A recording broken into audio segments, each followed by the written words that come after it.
Here with Coach Teague after a match with Drexel. Coach, lost, but you were able to steal a couple matches, maybe compete real hard. Can you tell me about your assessment of the team? Yeah, I don't think we stole them. I think we earned those them. wins. Okay. But overall, we started with UPenn today at noon. Yeah. Right, and we didn't have quite the fight that we had tonight. Right, but we came out and battled here in this duel. Our message going in was, let's get out and battle for 7 minutes, right? Yeah. And it looked like in our first two matches, 65 and 74, we didn't have quite the fight we needed, right?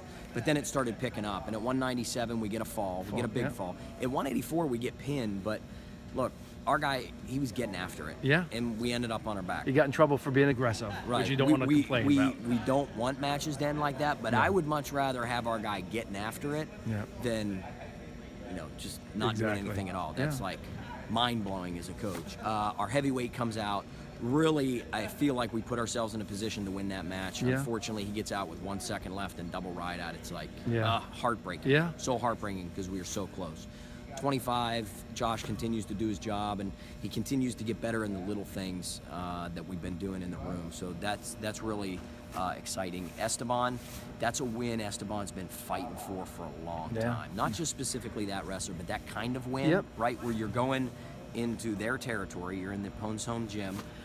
We needed to take the match to him, and I felt like that's where we finally came through. We've struggled in that situation a couple of times.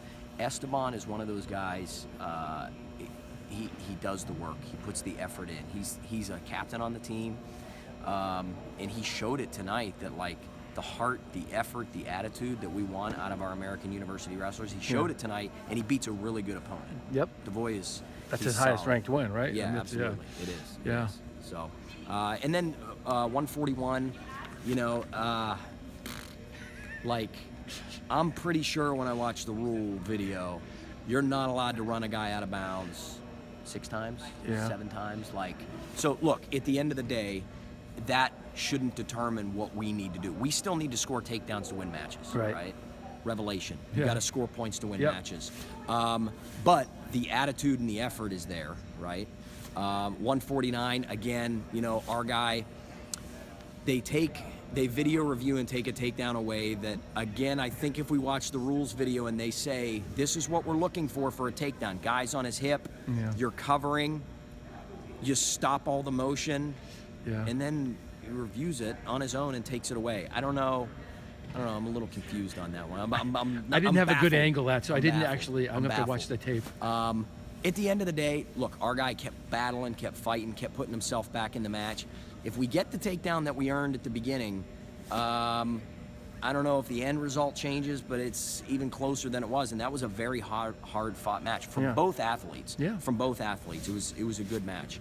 157, Tommy Page just he gets in the lineup today because we've been changing guys in and out, but Tommy had a tough one this afternoon, and he lost. He was winning early, loses the match, but he comes back in tonight, and again, a captain. Our 3 captains really showed up, and he put the effort out there that we're looking for. So you talked a little bit about maybe not getting the effort at Penn earlier in the day. You think, can you attribute it to anything? Warm up, travel, or is it just? No, it's one of those things as a coach. If I can figure it out, I'm going to bottle it, and I'm going to be a very rich man. There's just times where our guys did everything right. They managed weight extremely well this week. Our work over the past 2 weeks since our Lehigh match was everything that we wanted. I mean, guys came in and gave 100% in every practice. It just didn't show up in the first 4 matches. We actually did really well. Heavyweight 25, 33, 41. They all won there at Penn, right? So it was kind of that sandwich. We did bad at the beginning, really good in the middle, bad at the end. We want the sandwich to go the other way. Of course. But in terms of what do you put your thumb on and say as a coach what needs to change, I feel like our guys are doing the right things. They're living the right lifestyle. They're managing weight in the right way. They're committed to getting better when they step on the mat. So we just got to believe it's going to come and keep putting the work in. Can you tell me what the training points are? So I haven't seen your team wrestle probably since EIWA's 2 years ago. Right. Everybody here was wrestling hard tonight. What are the training words you're putting in their head? What kind of talking? Well, one, it's the action, right? We have my assistant coaches, Clint Musser, Chad Hankey, David Terrell, right? We work very hard as a staff to say, where are we at? Where do we need to be at competition time? How do we make sure we're training hard, but we're giving enough time for their mind and their body to be back into it? I feel like we do a pretty good job of that, of knowing our athletes, knowing where we got to put the emphasis. Some days it's come in, we're not on the mats. We're getting our workout out on the track. We're getting our workout outside, changing the environment, right? Our sport is a long season. It's 5 months long. And if we just keep jamming guys into the wrestling room every single day, I don't care what you're teaching, it's monotonous. Even for me as the coach, I'm ready to like fall asleep some days. So you got to change it up, and I think we do a good job of that.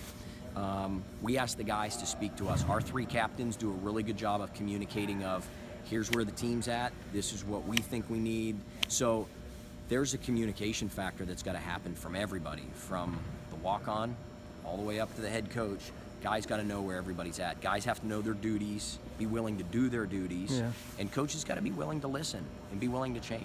So I feel like we're doing the right things, but you know, to get the results that we want, obviously more has to happen. And I think we can get there by season end.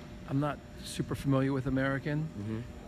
My uncle lives there, but Nice. What kind of support is there for the wrestling program? It's phenomenal. It's phenomenal. So I'll start at the top. Our athletic director, General Billy Walker, he's a retired Air Force general. He is the chair of the Ncaa Wrestling Championships Committee. Right? So the committee that decides where the Ncaa Championships are going to go, how the format of the tournament's going to run, all those sort of things. Our athletic director, General Billy Walker, is a big part of that committee. He's the head of that committee. Our associate AD, Athena Argyropoulos, has been at AU for a number of years. She knows the school inside and out. She's a phenomenal supporter. She's been to the Nationals for like 12 straight years now. So when you have administrators that are going to the national championships and they see what we're trying to do in our sport at the very highest level, it's great. It's great as a coach to have administrators that know that. Talking about alumni, we've got extremely successful alumni. We're a small school in terms of four-year schools. But we have extremely successful alumni that do everything from government agency work to entrepreneurs that run their own business, Fortune 500 companies, you name it. We got guys all over the place that do some really interesting stuff. They do a great job of working with our program and the young men that are in that program to help them see what happens the day that your wrestling shoes come off, right? Because at some point, we're all going to take the shoes off and not be the wrestler anymore. Now we got to transition into real life, right? And be the professional. And our alumni do an exceptional job of sharing their stories, sharing their ups and downs, right? The things they went through to be successful. And we got a team of guys that we talk all the time about 3 parts of our program: the athletic goals, the academic goals, and the lifestyle. We run a no drinking, no drugs policy, which not a lot of D1 wrestling schools will do, right?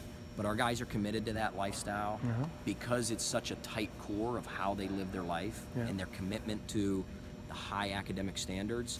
It allows, I believe it allows us to achieve a little bit above our goals from where some of these guys come in from high school and where they end up by the end of their career. They do the things that you need to do to take big steps. Last question for you. Successful Pennsylvania high school wrestler, successful college wrestler. How do you fuel, D1 coach, how do you fuel your competitive edge? Competitive fire. You're fire, but you have an edge too, right? I can see it.